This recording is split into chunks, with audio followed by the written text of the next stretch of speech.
milagrosa existencia de Israel. Yisrael se dice en hebreo. Yisrael. Cuando abordamos el tema o el tópico de Israel, es imprescindible, sobre todo ya que estamos aquí, entender por qué Dios escogió esta nación. Dios, en primer lugar, es un Dios de orden y es un Dios de diseño. Los cielos cuentan la gloria de Dios, vemos en el universo un diseño, ¿correcto? Y vemos un orden, o sea, la Tierra gira en 24 horas sobre su eje, con una inclinación de 23 grados y medio exactamente sobre su eje, en 365 días alrededor del Sol. Gracias a este movimiento alrededor del Sol, tenemos las 4 estaciones del año. Y la Tierra no se mueve de su eje, gira a la misma velocidad de rotación y de traslación. Entonces vemos en todo el universo un orden y un diseño que es imposible de romper. Las galaxias están cada día extendiéndose y durante muchos años los físicos o los científicos o astrónomos estuvieron tratando de determinar si la Tierra giraba alrededor del Sol o el Sol giraba alrededor de la Tierra. Cuando Galileo Galilei en 1625 más o menos descubre con su telescopio que es la Tierra la que gira alrededor del Sol, el Vaticano lo condenó a muerte. Que lo querían matar porque cómo era posible que un dogma que se había establecido se pudiera violar.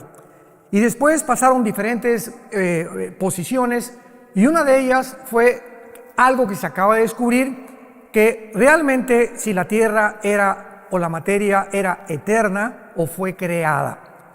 Entonces muchos astrónomos y científicos comenzaron a alegar que pues el universo realmente tenía que haber tenido un principio, y cuando comenzamos a entender la Biblia, por ejemplo en Hebreos capítulo 1 que dice, Señor, los cielos envejecerán, pero tú permaneces igual, nos muestra lo que hasta que se descubrió la primera y la segunda ley de la termodinámica, que es la ley base de todas las disciplinas científicas, porque todo se basa en la primera y la segunda ley de la termodinámica.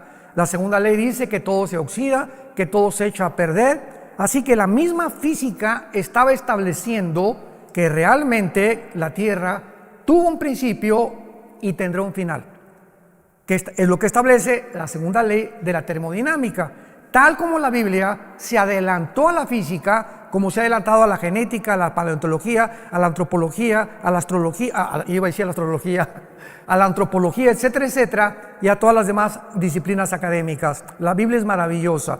Entonces la Biblia ya predecía hace más de 3000 años que la Tierra tenía que acabarse, el Sol pierde millones de toneladas cada segundo de masa y todo tiende a un deterioro, tal como la Biblia lo profetizó. Muy bien. Una vez que Dios hace todas estas cosas, el orden y el diseño, crea al ser humano. Los ángeles fueron creados antes que nosotros. Y es lógico que al crear al ser humano, Dios nos tenía que dar leyes. Y a Dios le interesaba, por supuesto, que esas criaturas que somos nosotros, pudiéramos estar conscientes de su existencia.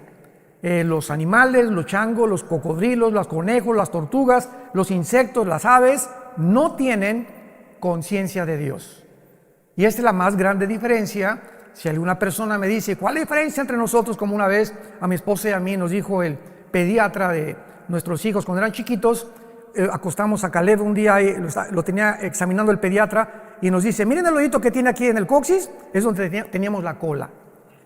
Y estoy hablando de un pediatra, director, me reservo, de uno de los más grandes hospitales de pediatría de la Ciudad de México, una eminencia en pediatría. Yo me quedé absorto. ¿Cómo es posible que esta persona siga creyendo en la teoría de la evolución? Yo recuerdo que entonces le pregunté cuál es la diferencia entre los hombres y los animales. No es la crin, no es la cola, no es nada. La Biblia es el único libro que nos dice que no venimos de los animales y que la conciencia de Dios es la que nos distingue de toda la creación. Nunca verás un congreso de conejos, alabaré, ni de chimpancés, ni de orangutanes, ni de delfines, que son los animales más inteligentes, ni de perros, porque la conciencia de algo o alguien que existe, dice Eclesiastés 3:11, que Dios puso la eternidad en tu corazón y en mi corazón.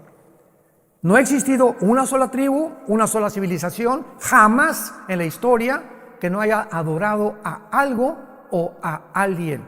Como dijo una vez el doctor Sigmund Freud, el hombre es un ser humano religioso y completamente equivocado, porque Dios no puede ser adorado más que a través de la mente y no del espíritu. De alguna manera, él reconoció que el hombre es una persona incorregiblemente religiosa. Entonces, al crearnos Dios, él tenía que escoger un puntito en el globo terráqueo, un puntito geográfico, donde él pudiera determinar, y a través de los 6,000 años de historia, que todas las naciones se concentraran en ese puntito que él puso, porque dice Ezequiel capítulo 5, versículo 5, que Israel es el ombligo de Dios. Esa palabra hebrea que dice es el centro, y la palabra en el hebreo ombligo, es el centro de Dios. Así lo escogió Dios. ¿Y por qué no México? Porque no le dio la gana a Dios. ¿Y por qué no Guatemala? ¿Y por qué no España? Y si no, los alemanes hubieran dicho, ¿y por qué no los ingleses? El asunto es que Dios tenía que escoger un punto para que la atención, principalmente de las profecías de los últimos tiempos, que estamos nosotros y somos la generación que la estamos enfrentando, pudiéramos recordar hoy más que nunca venir a la Biblia. Y esta es la generación que ha llegado a la cúspide de la tecnología. Y esta tecnología es la que está enloqueciendo y convirtiéndose en un Dios para los seres humanos. Entonces Dios escoge a Abraham y le dice a Abraham, ven para acá. Abraham no era judío, viene de Irak, y lo trae de una tierra completamente, todavía no se formaba Israel, pero él habitaba en Irak, casi cerca con Siria, porque en el Antiguo Testamento Siria e Irak era la tierra de la Mesopotamia, que significa la tierra entre dos ríos, entre el Tigris y el Éufrates. Entonces viene Abraham, Dios le hace la promesa a Abraham, y de Abraham viene Isaac, viene Jacob, vienen las 12 tribus de Israel, de las 12 tribus viene la tribu de Judá, de donde nacería Jesucristo el Mesías. Entonces Dios comienza a establecer, ¿qué cosa? Un orden, un diseño secuencial, cronológico, para poder ordenar la historia. Y los cristianos venimos a la Biblia y encontramos en la Biblia este orden cronológico, secuencial, histórico, y conforme la historia va avanzando, descubrimos que simplemente la Biblia se adelanta a la historia. La Biblia es la historia escrita por adelantado, para que nosotros comprobemos que solo Dios lo pudo hacer. Es imposible que el ser humano haya podido determinar desde el principio las leyes de la genética. Génesis 1, 11 y 2. Las semillas tendrán su semilla y se reproducirán de acuerdo a su género y especie. El chango conforme a su género y especie. La naranja tendrá una semillita y contendrá los minerales y las vitaminas que van a beneficiar al ser humano. Las manzanas van a ser manzanas, las uvas van a ser uvas. Todo absolutamente Dios lo determina a través de las semillas. El esperma del ser humano no puede mezclarse con un chango, ni tampoco un hombre con un hombre, ni una mujer con una mujer. Todo está establecido en el orden de Dios. Llegamos al siglo XXI, la tecnología nos enloquece y nos atrevemos a tratar de decir que hay más de dos géneros, que ya es la locura, y es la psicopatía, como habíamos mencionado anoche. Entonces se forma la nación de Israel, y ya vimos hace 2 días para formar la primera nación monoteísta.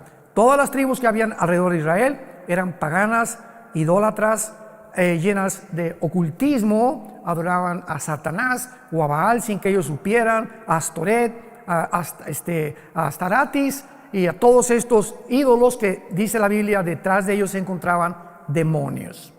Entonces Dios escoge una nación para que a través de ellos venga el Mesías, y a través de todas las generaciones, llegamos a Lucas y llegamos a Mateo, encontramos algo completamente excepcional en la historia de la heráldica del ser humano. ¿Qué cosa es? ¿Tú te acuerdas quién es tu la abuela?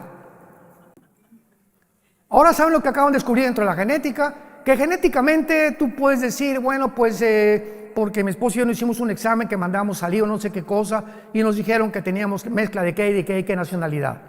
Pero se está descubriendo que no puedes llegar a más de 5 o 6 generaciones, porque tal vez octava o décima generación tenías otra ascendencia completamente diferente, porque hasta antes de la séptima o octava generación, genéticamente es imposible ya deducir de dónde vienes tú, o sea, tu origen realmente. El único ser humano al que se le puede trazar su genealogía desde el principio de la creación es a Jesucristo.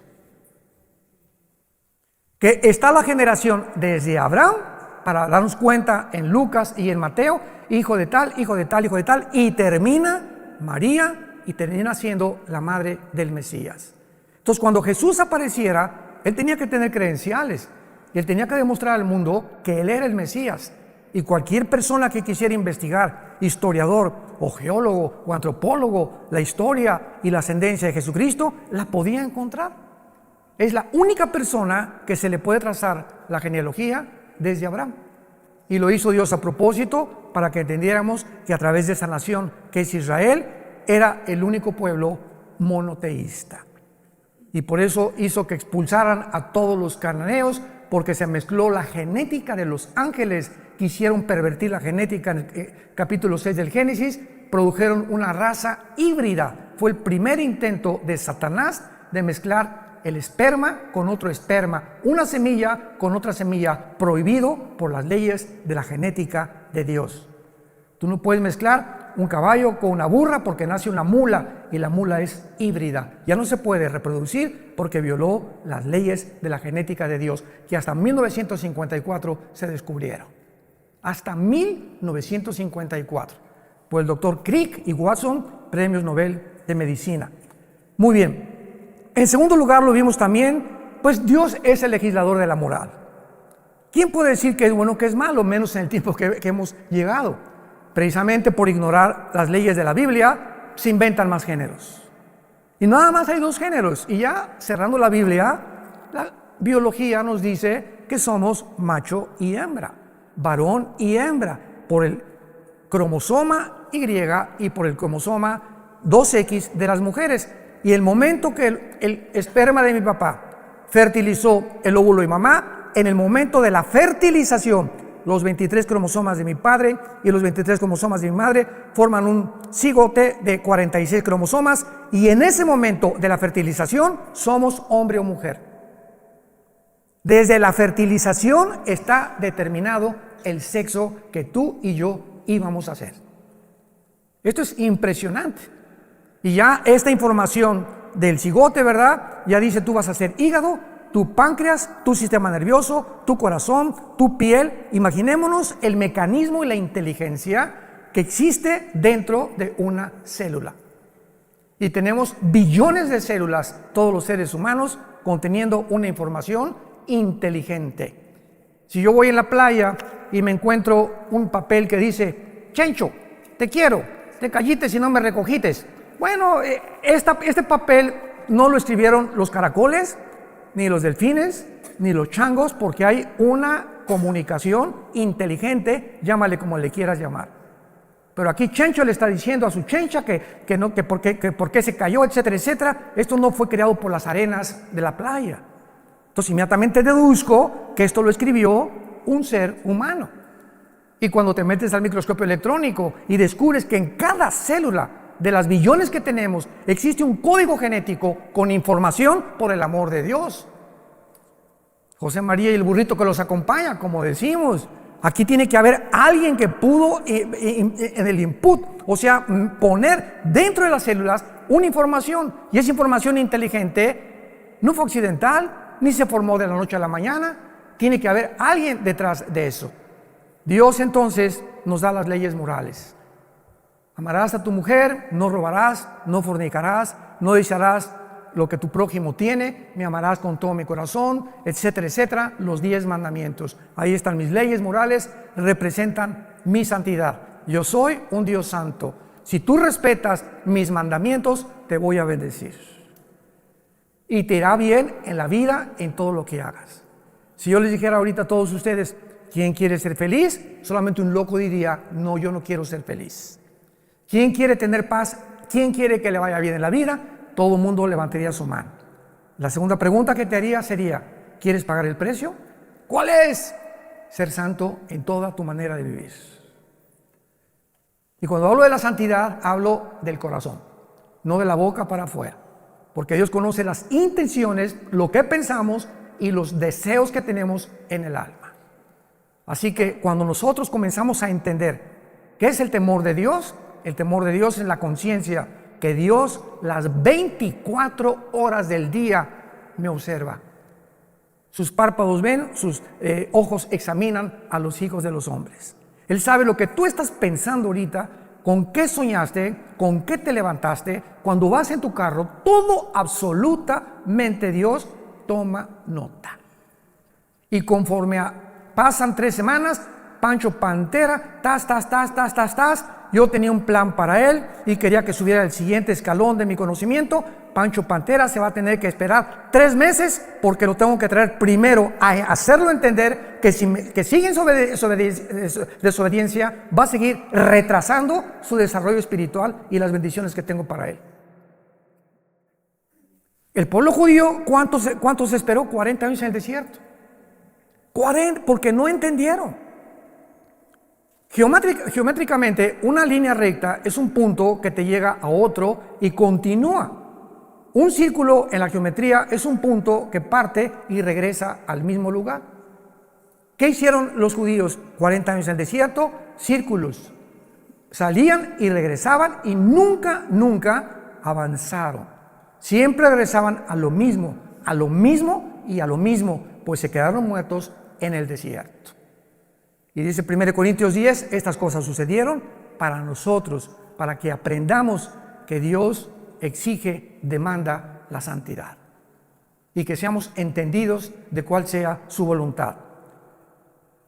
Y finalmente vemos en Romanos capítulo 9, versículo 4, que desde luego Israel tenía que ser la nación a través de la cual naciera el Mesías. Y como el Mesías tenía que ser varón, pues tenía que traer el cromosoma Y. ¿Me van siguiendo? No el X de las mujeres. Entonces, cuando visita el ángel Gabriel a María y le dice, vas a ser mamá, dice María, pues José y yo ni a Cancún nos hemos ido, ni la luna de miel, y me van a acusar de adúltera, y va a pagar un precio altísimo a María de embarazarse sin estar casada. Y a José igual, imaginemos nada más, José amanece con la pancita, María, oye, ¿qué pasó? ¿El lechero pasó por aquí? ¿O qué fue lo que sucedió? ¿No? El ángel también le dice a José, el santo ser que va a nacer va a ser llamado Jesús, que significa, o en Yeshua en hebreo, el Salvador. Entonces, José no podía poner el cromosoma Y en el óvulo de María. José no podía fertilizar el óvulo de María porque el pecado se transmite genéticamente. ¿A través de qué? A través de la sangre. Dice la Biblia, te permito todo menos comer sangre. ¿Cuál misterio tenía la sangre? ¿Y por qué sería la sangre de Cristo la que nos limpiara? Porque la sangre representa la vida. Levítico 11:17. Cuando Jesús derramó su sangre, derramó su vida. Dice Levítico 11:17, porque la vida de la carne está en la sangre. Apunta esto.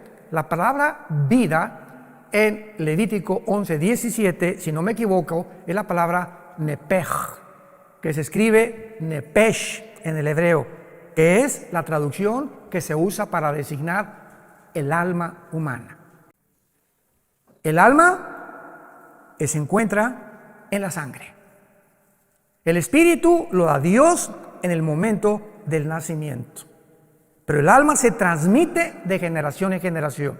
Si tú tuviste una abuela bruja hace cierta cantidad de años y se muere la abuela bruja de la familia Pancholín, para poner otro nombre que no vayan a asustarse, entonces el espíritu que estaba en el espíritu de tu abuela va a buscar hijos de tu abuela que tengan la tendencia del ocultismo y la brujería para perpetuar, se llaman espíritus familiares, para perpetuar la brujería en esa familia.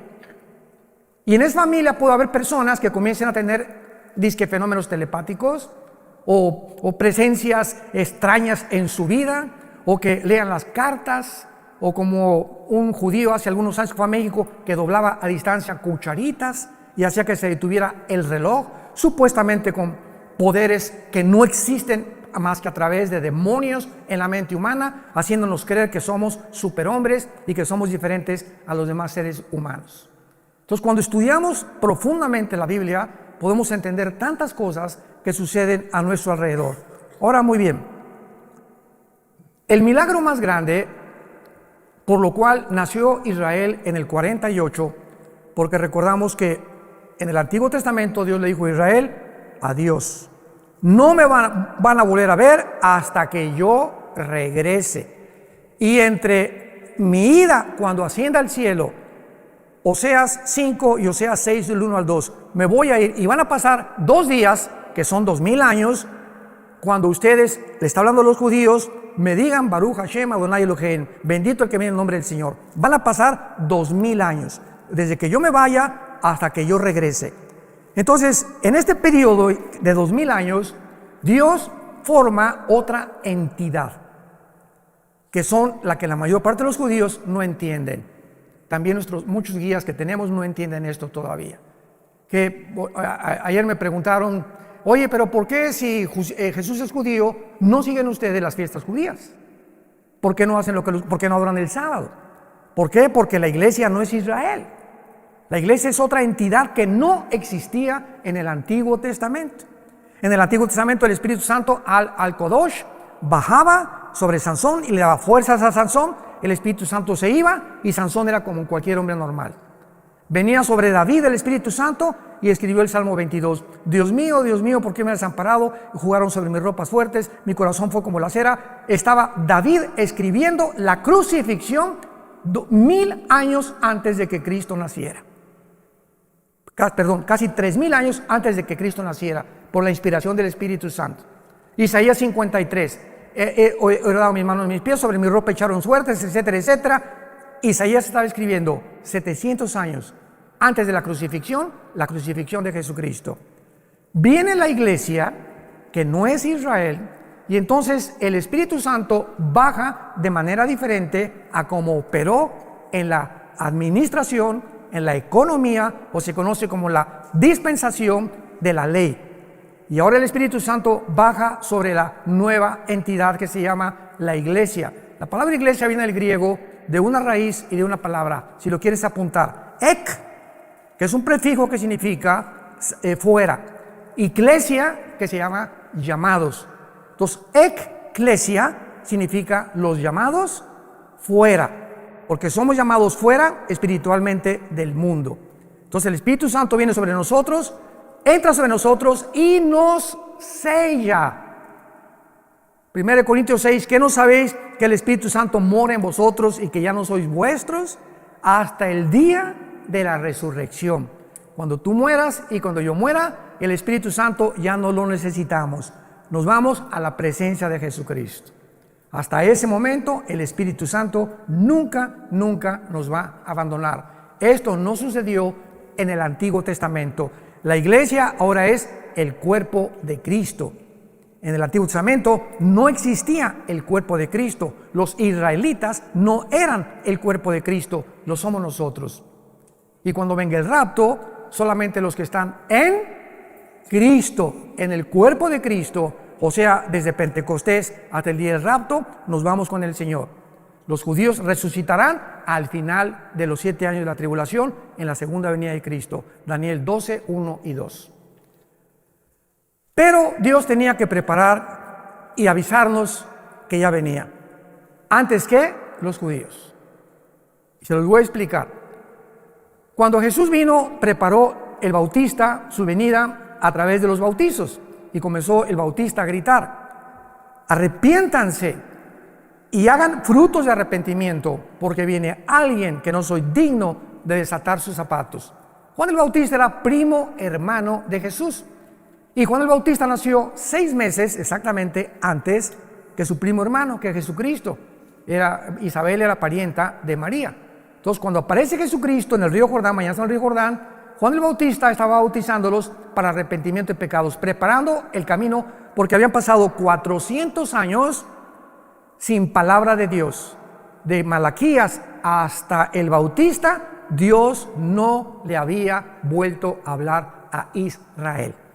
Entonces nos imaginamos la dureza del corazón, que hasta lo rechazaron y lo crucificaron, porque en 400 años el corazón se les endureció. Tenía que el Bautista venir antes y comenzar a preparar el corazón para que cuando apareciera Jesucristo, el terreno estuviera flojo. Yo no puedo sembrar en un terreno donde está dura la tierra. Tengo que meter un asadón y rascarle para aflojar la tierra y aventar la semilla y pueda crecer.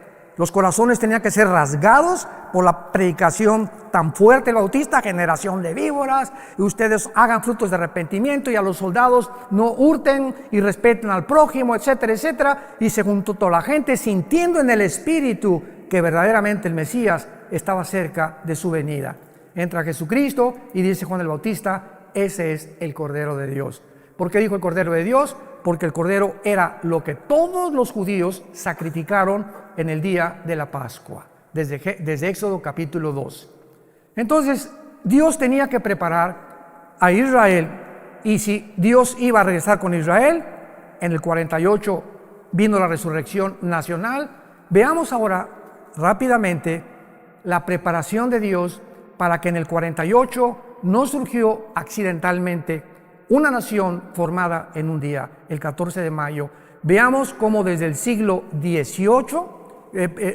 el siglo XIX comienza Dios a levantar y preparar el camino, porque Dios nunca hace nada sin antes preparar. Tú no eres ingeniero sin preparación, no eres psicólogo sin preparación, no eres Bocelli o Pavarotti. Pavarotti lo reprobó su maestro de canto porque no lo hacía, tuvo que prepararse, vocalizar 3-4 horas, un pianista 3 o 4 horas. Todos tenemos antes que ir primaria, secundaria, preparatoria, universidad, estudiar, que nos prepara para que finalmente nos entreguen un diploma o un certificado profesional. Entonces Dios también trabaja de la misma manera. Él no puede actuar de una forma accidental. Y cuando descubrimos lo que hizo Dios antes, para que veamos cómo estos eventos de la historia no fueron accidentales, nos va a abrir los ojos para comprender la grandeza de Dios. El Éxodo fue uno de los milagros más grandes que Dios hizo en el Antiguo Testamento, porque no cabe duda que fue el milagro más portentoso de Dios en el Antiguo Testamento. Rodeados por un lado los egipcios, enfrente del mar. Ahora sí que para esto nos sacaste, Moisés. Estamos entre la espada y la pared, y de una forma milagrosa le dice Dios a Moisés: diles que se estén quietos, shalom, que no se muevan y que vean lo que voy a hacer.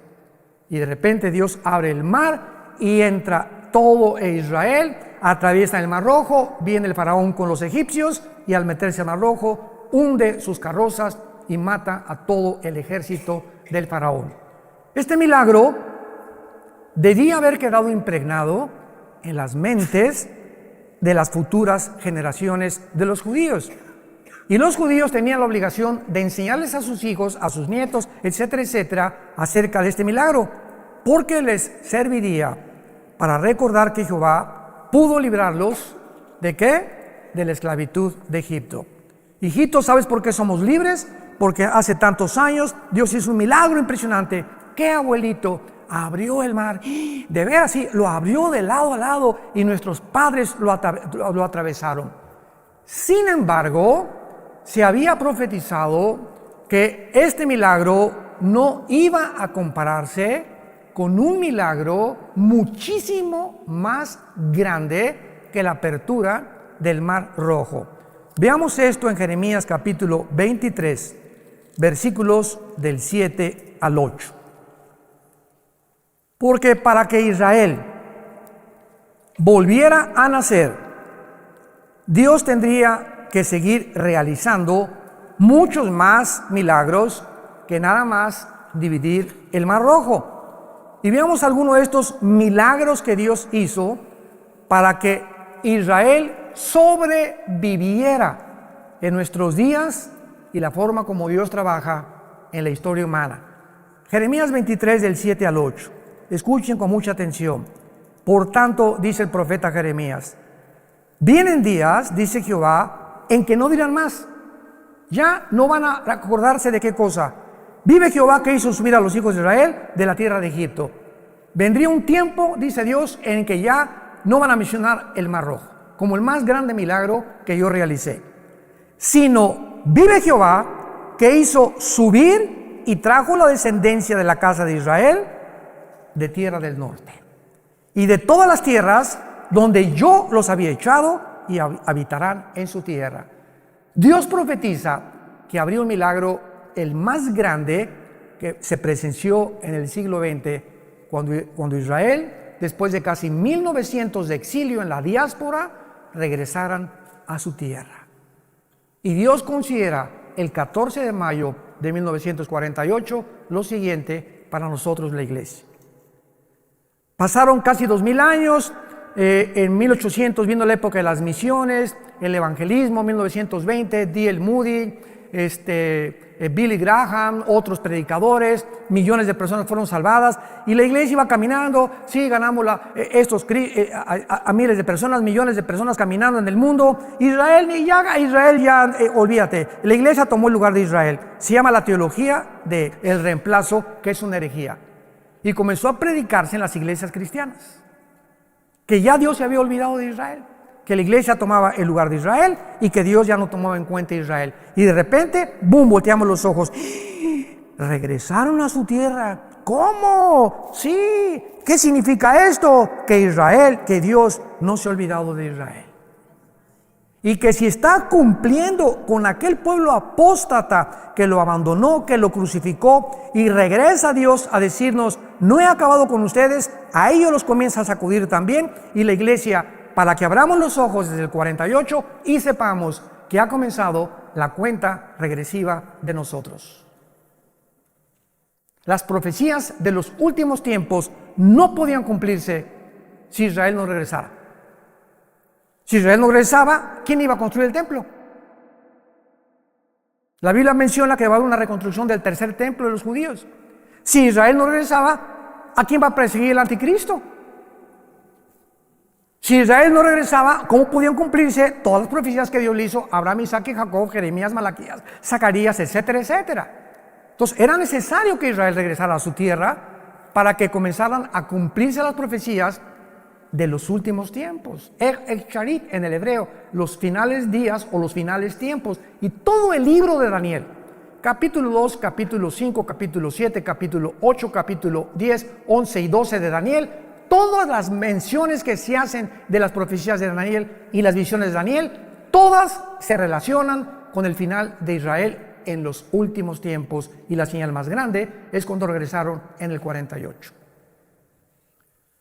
Ahora, muy bien, ¿cómo comenzó Dios a preparar el camino para que resucitara Israel en 1948? Número 1, vean ustedes en el libro de Esdras, en el Antiguo Testamento, la forma como trabaja Dios. Vamos a comenzar desde el Antiguo Testamento, cómo Dios trabaja, para que entendamos cómo comenzó a trabajar con un judío llamado Teodoro Herzl en el año 1800. Dice Esdras capítulo 1, versículo 1. Esta revelación es increíble. En el primer año de Ciro, rey de Persia, para que se cumpliese la palabra de Jehová, para que lo que Dios dijo tenía que cumplirse, despertó Jehová el espíritu de un sacerdote, el sumo sacerdote, algún profeta. Dios tiene que trabajar a través de los gobiernos. Despierta al rey de Persia, que es actualmente Irán, porque hasta 1935 Irán se llamaba Persia y se le cambió el nombre a República de Irán.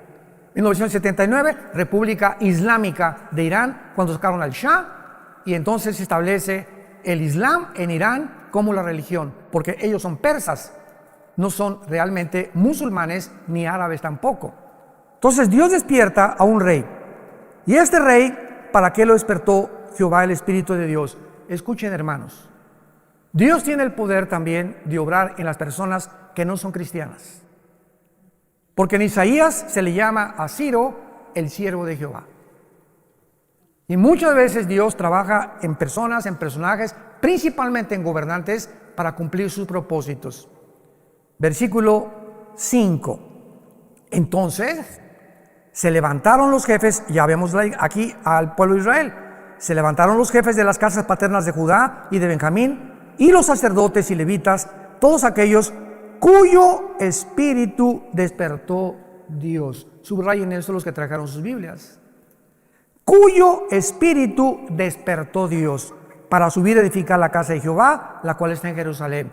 Dios trabaja con el gobierno, porque si Israel no tenía el apoyo del gobierno, no podía Dios cumplir su palabra. Dios tuvo que concientizar al Dios Artajerjes, Nehemías capítulo 2, para que Nehemías regresara a restaurar las murallas de Jerusalén. Cuando Nehemías se presenta ante el rey Artajerjes de Persia, le dice: Señor, ora, dame gracia ante el rey, porque si tú no me das gracia ante el rey, no se va a cumplir tu palabra. Y Dios, cuando viene Nehemías y le dice, él es el copero del rey, y un copero es el que probaba el vino para que no envenenara al rey. Los reyes antiguamente tenían sus coperos que probaban la comida y las bebidas antes de que ellos se las comieran, para evitar que murieran intoxicados o envenenados. Y Nehemías era el copero de Artajerjes, que era la persona de más confianza del rey, y le dice: dame permiso de irme. Tenía que Dios trabajar forzosamente en el corazón del rey para que Nehemías se pudiera ir, para que se cumpliera la palabra. Dios tiene que trabajar con los gobiernos para que la iglesia o el pueblo de Israel cumpla su cometido. Por eso confiamos, y nos dice la Biblia, sometámonos a todos los gobiernos, ya sean comunistas, ya sean dictatoriales, ya sean monarquías, ya sean socialistas. Tenemos que respetar los gobiernos. Los apóstoles vivieron bajo el peor de los gobiernos, los césares romanos. No encontramos una crítica en el Nuevo Testamento, ni de Pablo, ni de Pedro, ni de Santiago, ni de ninguno contra ningún gobierno. Lo contrario, 1 Timoteo 2, del 1 al 5, oren por vuestros gobernantes. De nada sirven las manifestaciones, y esto y el otro, y déjenos, y muera, y derroquemos, y acabemos. Eso es lo que yo pensaba antes de ser cristiano, se los conté. Cuando me hice comunista y creía que una revolución social era la que iba a transformar México. Qué equivocado estaba, porque no conocía a Dios, ni a Jesús tampoco. Entonces, ¿qué fue lo que pasó? Despertó Dios la conciencia de un judío llamado Teodoro Herzl. Y vemos nosotros que en el año 1800, más o menos, me dijo Isaac, eran como el 90, bueno, entre 85 y 90, este judío lo despierta el Espíritu Santo y comienza él a soñar que Israel ya tenía que regresar a su tierra. Y a principios del siglo XX, entramos al siglo XX, no había ninguna señal que pareciera indicar que Jesús regresara. Al comenzar el siglo XX no había ninguna señal que pudiera decir: nos encontramos en los tiempos finales.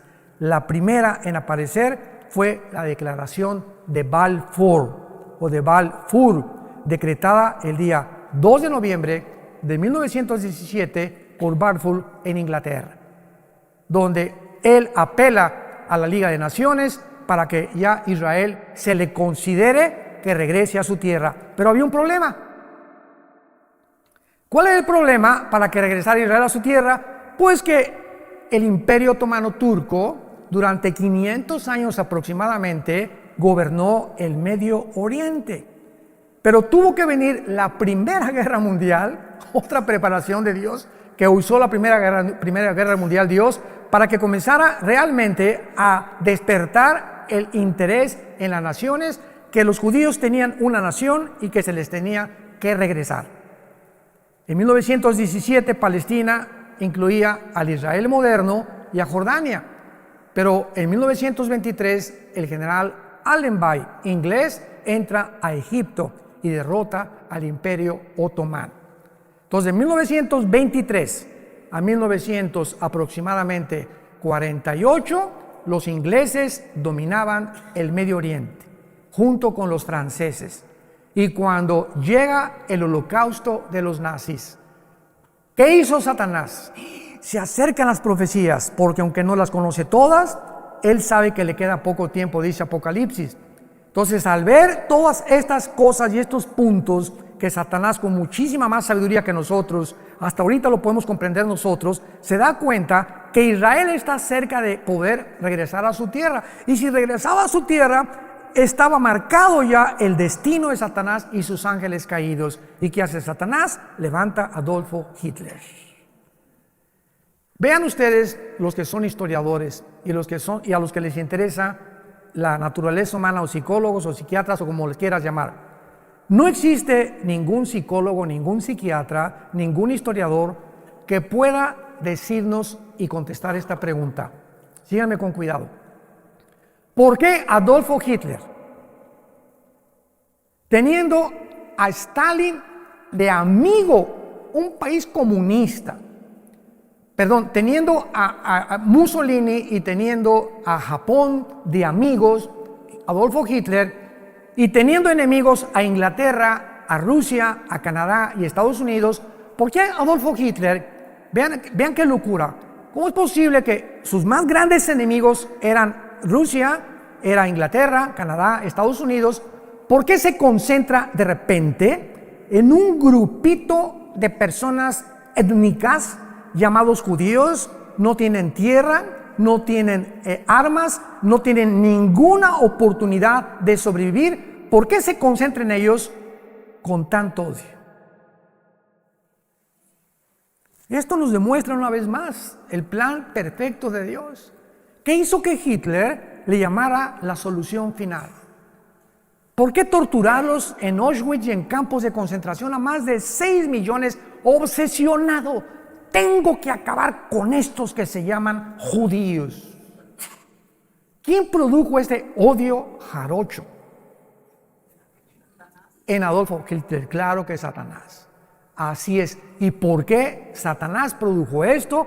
Porque, vuelvo a repetir, él sabía que si no se comenzaban a eliminar a los judíos, las profecías tenían que cumplirse. Y eliminó a 6 millones. Dios no permitió que eliminara a todos los judíos. Los judíos sobrevivieron el holocausto. Y esta fue otra de las señales que Dios mandaba al mundo. Si Hitler los hubiera exterminado, no existiría la nación de Israel. Vean cómo a través de los eventos de la historia podemos ver la mano de Dios desde arriba. Dios le ha dado libertad al ser humano, pero Dios es el que controla el destino de la historia humana. Que parecen contradicciones, ¿verdad? A pesar de que Dios nos ha dado la libertad y el libre albedrío, al mismo tiempo Dios tiene el control del final de la historia humana. Y la historia humana va a terminar exactamente como Dios lo estableció. Entonces, no hay duda que los eventos de 1917 marcaron el inicio del regreso de Israel. Pero veamos algunas otras cosas más, aparte de que se previno el genocidio nazi. Cuando llegan los ingleses, todo lo que es el Medio Oriente no estaba como está ahorita. No está como está ahorita. Vean ustedes en Lucas. Esto es increíble y maravilloso. ¿De qué forma Dios comienza a organizar el Medio Oriente para que nazca Israel? Lucas 21, versículo 29 al 32. Y con esto terminamos. También les dijo una parábola. Vean con mucha atención la Biblia. Mirad la higuera y... Si lee Mateo 24, nada más dice la higuera.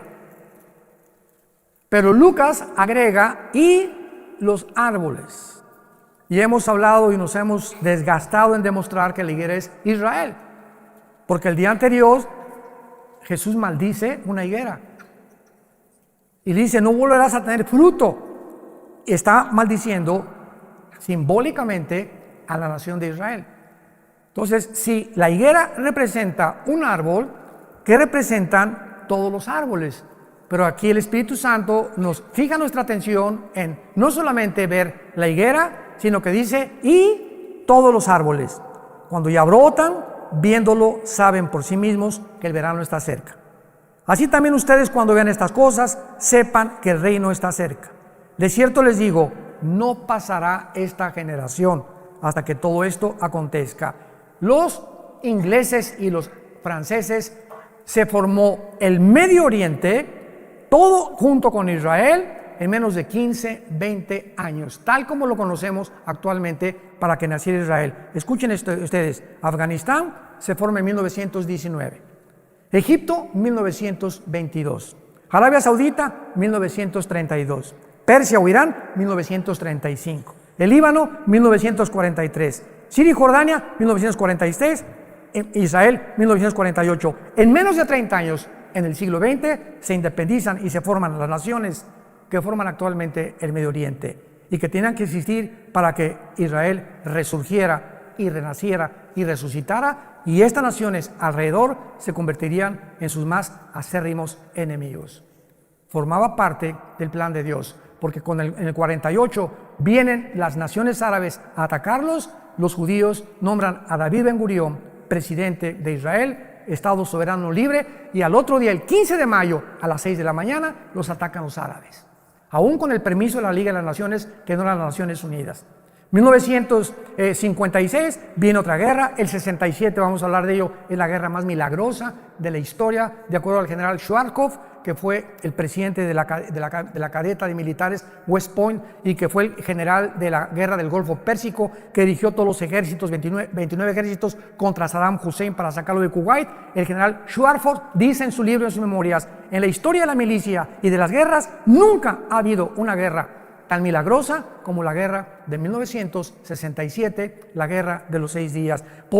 Y le preguntaron por qué, y contestó ahí en su libro el general Schwarzkopf, y dice así: porque los israelitas tenían 12 a la 15ª potencia de salir vivos. ¿Conocen ustedes lo que se llama la ley de las probabilidades? Aquí seremos 300 personas. Pregunta, para que podamos entender, y terminamos en este momento. Si nos rodea, somos 300 personas. Si nos rodea un ejército de 5,000 soldados, con metralladoras, y tenemos nosotros 20 rifles, dentro de las leyes de las probabilidades, ¿cuántas tendríamos de salir vivos? Ninguna. Son las mismas probabilidades que en junio de 1967 los rodearon 22 millones de árabes a los judíos, dirigidos por el presidente Nasser de Egipto. Se comunicó con el presidente de Líbano, de Siria, Irak. Al final el rey Hussein lo engañaron que iban ganando, y se involucra Jordania también. 5 naciones árabes, sobrepasando de una forma espectacular a los judíos. Los judíos en 6 días toman los aviones. Hasta ahorita son los mejores pilotos del mundo. Y el primer día se van sobre Egipto a las 5:30 de la mañana, cuando estaban dormiditos, y en 1 hora barrieron toda la aviación de Egipto. Se fueron con Siria, barrieron todos los aeropuertos de Siria. Se fueron contra el Líbano. El 4.º día no había aviación de los enemigos. ¿Por qué? Porque desde el aire se pelean las batallas con la oración. Esto todo es un símbolo increíble del cristianismo. Y ya que habían acabado desde el aire con todos los aviones, se subieron a los tanques de guerra. Y era una desarticulación de todos los ejércitos, que en 6 días a 22 millones, casi de 5 naciones árabes, las vencieron. ¿Saben por qué ganaron en 6 días? Porque el 7º tenían que descansar.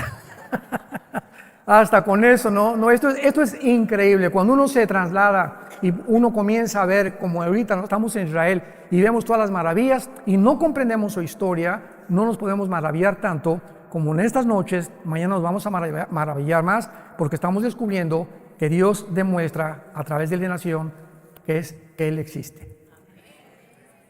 ¿Por qué escogió Dios Israel? Porque es la evidencia más grande de la historia de la existencia del Dios Todopoderoso que tú y yo servimos a través de su Hijo Jesucristo. Te damos gracias, Señor, por tu palabra en esta noche. Gracias, Señor, por dejarnos escrito estas maravillosas revelaciones y hacernos comprender que eres un Dios de orden, eres un Dios de diseño, que has escogido la historia para escribirla, para que nosotros recurramos a las Sagradas Escrituras y podamos descubrir, mediante la guía del Espíritu Santo, las verdades escondidas. Porque tu palabra dice en Colosenses 2, que en Cristo están escondidos todos los tesoros de la sabiduría y del conocimiento. Y si tenemos a Cristo entre nosotros, su sabiduría y este conocimiento, Él quiere cada día impartirnos más y más y más. Porque el camino del justo es como la aurora, que va en aumento hasta que el día es perfecto. Pero muchos pueden detener este crecimiento y esta madurez por pecados no confesados.